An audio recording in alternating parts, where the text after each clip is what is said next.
সরিহ মানে direct dream, যেটা সুস্পষ্ট, অর্থাৎ রাতে আপনি যা স্বপ্নে দেখেছেন দিনের বেলা সেটাই ঘটতে দেখেছেন।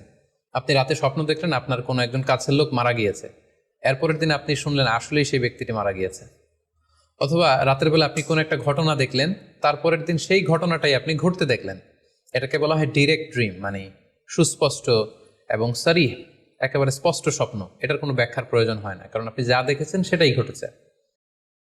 আরেকটা প্রকার হচ্ছে গয়রু সরিহ, মানে যেটা স্পষ্ট নয়, ইনডিরেক্ট ড্রিম, যেটা অস্পষ্ট। এটা হচ্ছে সিম্বলিক বা আইকনিক ড্রিম। আপনি এমন অস্পষ্ট আইকনিক বা এমন কিছু সিম্বল দেখেছেন রাতে ঘুমের ঘোরে স্বপ্নে, যেটা থেকে সুস্পষ্ট আসলে কিছু বোঝা যায় না, বরং এখানে একটা সিম্বল আছে, এখানে একটা প্রতীক আছে বা আইকন আছে। এই জাতীয় যে স্বপ্নগুলো আছে সাধারণত এগুলোর ব্যাখ্যার প্রয়োজন হয়, যেহেতু আপনি বুঝতে পারছেন না যে এটা দিয়ে আসলে কি বোঝানো হচ্ছে। সম্মানিত সুধী, এ পর্যায়ে আমরা জানার চেষ্টা করব যে সত্য স্বপ্নের আলামত কি কি, অর্থাৎ কিভাবে বুঝবো যে আমি যে স্বপ্নটা দেখেছি এই স্বপ্নটা সত্য কিনা বা অর্থবহ কিনা। অনেকে আমাদের কাছে জানতে চায় যে আমি এই স্বপ্নটা দেখেছি, এটা কি সত্য স্বপ্ন, এটা কি অর্থবহ স্বপ্ন, বা এটা কি আল্লাহর পক্ষ থেকে কোনো গাইডেন্সমূলক বা দিক নির্দেশনা বা সুসংবাদমূলক স্বপ্ন। কিভাবে আমরা বুঝতে পারি? জুজউন মিন সিত্তাতিন ওয়া আরবাঈনা জুজআন মিনান নুবুওয়া, অর্থাৎ ভালো স্বপ্ন বা সত্য স্বপ্ন নবুয়তির 46 ভাগের এক ভাগ। Could you imagine that? কি করে একজন বিশ্বাসী স্বপ্ন নবুয়তির 46 ভাগের এক ভাগ হতে পারে? তার মানে মুমিনের স্বপ্ন, একজন বিশ্বাসীর স্বপ্নকে আল্লাহ তাআলা অনেক বেশি গুরুত্ব দিয়েছেন। এটা শুধু স্বপ্ন নয়, এটা হতে পারে আল্লাহ তাআলার পক্ষ থেকে একটা গাইডেন্স, হতে পারে কোনো গ্ল্যাড টাইডিংস, সুসংবাদ, হতে পারে কোনো সতর্কতা বাণী। এজন্য এই স্বপ্নকে, বিশ্বাসীদের স্বপ্নকে আল্লাহ রাসূল সাল্লাল্লাহু আলাইহি ওয়াসাল্লাম নবুয়তির 46 ভাগের এক ভাগ বলে উল্লেখ করেছেন। কেন তিনি বিশ্বাসীদের স্বপ্নকে নবুয়তির 46 ভাগের এক ভাগ বলে উল্লেখ করলেন? এর কারণ হচ্ছে, আমরা জানি যে আল্লাহ রাসূল সাল্লাল্লাহু আলাইহি সাল্লাম তিনি নবী হয়েছিলেন কত বছর বয়সে? জি, 40 বছর বয়সে। এবং তিনি পৃথিবী থেকে ইন্তেকাল করেছিলেন 63 বছর বয়সে, অর্থাৎ ওনার নবুয়তির পুরো ডিউরেশনটা ছিল 23 বছর। তাহলে নবুয়তির সময়সীমা ডিউরেশন ছিল 23 বছর। আর নবুয়তি প্রাপ্তির আগে তিনি টানা 6 মাস শুধু স্বপ্ন দেখতেন। তাহলে এই 6 মাসকে যদি আমরা 23 বছর দিয়ে 23 বছরের উপর ভাগ করি, তাহলে এটা 46 ভাগের এক ভাগ হয়। এবং সে কারণে আল্লাহ রাসূল সাল্লাল্লাহু আলাইহি সাল্লাম সত্য স্বপ্নকে নবুয়তির 46 ভাগের এক ভাগ বলে ঘোষণা করেছেন।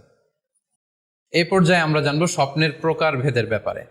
খুব সোজা সাপটা যদি বলতে হয়, তাহলে বলতে হবে যে স্বপ্ন হচ্ছে 3 প্রকার। একটা হচ্ছে আল্লাহ তাআলার পক্ষ থেকে, যেটা আল্লাহ দেখান। আরেকটি হচ্ছে শয়তানের পক্ষ থেকে, যেটি শয়তান মানুষকে দেখায়।